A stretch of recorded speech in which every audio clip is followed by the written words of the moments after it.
Make and keep a New Year's resolution.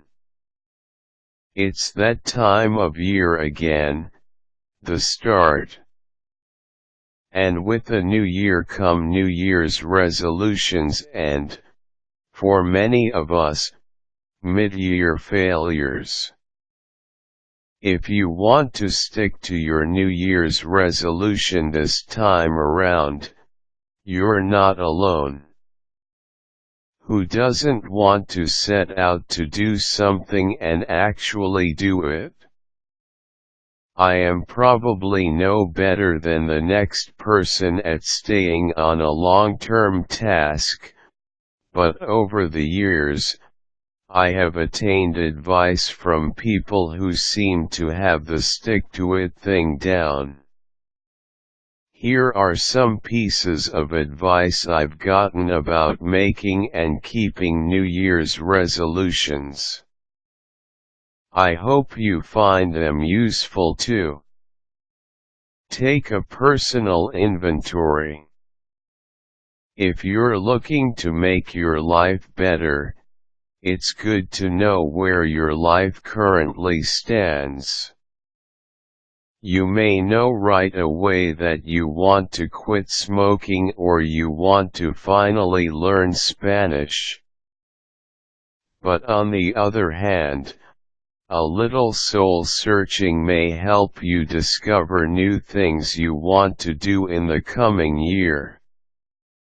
So, as the new year approaches, set aside a few minutes to take stock of where you are in life now, perhaps in several categories such as personal life, professional life, health, spiritual life, financial life. And then start to figure out where you want to be at the end of the next 365 days. Be reasonable.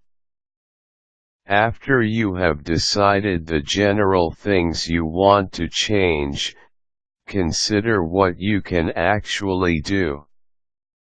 For example, if you currently work a minimum wage job and resolve to make $1 million in the next calendar year, chances are, you're doomed to fail. Why? You have set an unreasonable goal for yourself. It's great to aim high, but it's also important to consider the true size of a task, how long it will take, how much you will have to do to achieve the goal, and many other practical concerns. A New Year's resolution isn't like wishing to a fairy godmother.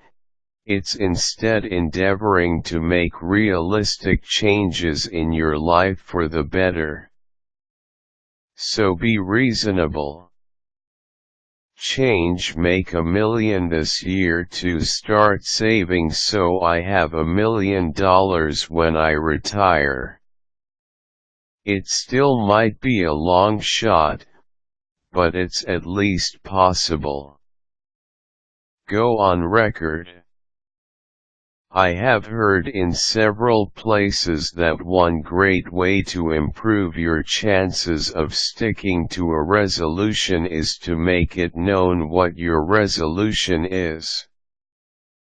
You can even ask people to help by encouraging you in your pursuit. If people know you intend to quit smoking, for example, then you will maybe think twice about lighting up in front of them. If you endeavor to write a novel and know Uncle Frank will be asking you about it every time you see him, you may be especially inspired to get to work. When people who care about you know you're working hard, they will also likely offer support. And you, in return, can help others keep their resolutions. Some of them may even be in sync with yours. Publicizing your new resolution may get you a new walking buddy or smoking cessation pal. Have checkpoints.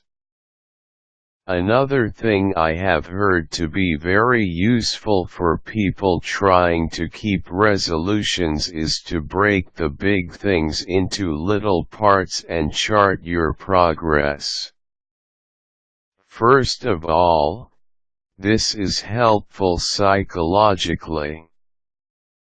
For example, if you want to lose 25 pounds, it seems like a huge task. Breaking it down to 5 pounds a month, or just over a pound per week for 5 months, suddenly makes it quite doable. Secondly, people naturally achieve things with small steps. For example, if you want to take up a new language, you would start by taking a beginner's class, not by looking for instant fluency. Small goals in service of the major resolution can be very helpful. Rearrange things. As anyone familiar with Oprah or Dr. Phil can tell you, people who are trying to change their lives in one way or another often get the suggestion that they need to make new plans, new arrangements, new schedules, whatever it takes to create the structure that will help them succeed in making that change. If you want to quit eating junk food, quit buying it. In fact, quit going down that aisle in the store. Start keeping healthy foods on hand, instead.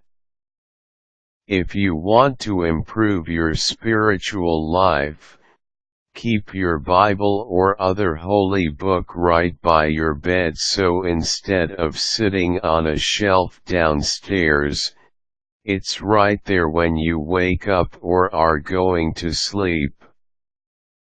Easy access. If you want to talk to your siblings more, set up a regular time to chat. You can really help yourself keep your resolution by making changes that will make that resolution a new part of your everyday life. When necessary, get back on the horse. The resolution made in January and given up on in February is a cliché. But don't let yourself fall into the trap of the absolute. For example, if you said you'd go to the gym every day and by Valentine's Day, you've all but stopped going, don't look at it as failure. Just renew your promise to yourself and start anew. Failure doesn't come from falling off track, it comes from not getting back on track. Make sure that you remember you've made a resolution for the whole year. If some months are worse than others, that's okay. Just don't lose heart. If you keep falling off that resolution horse, just keep getting right back on. You can make New Year's Day the start of a new chapter in your life by resolving to change bad habits to good, by resolving to live up to your potential, by resolving to contribute more to the world around you. Keeping a resolution can give you an enormous feeling of achievement. Good luck with your resolutions this year. Quick tips: cut your resolution into bite-sized pieces to make it less daunting and more manageable. Be public about your resolution to get encouragement and accountability from others.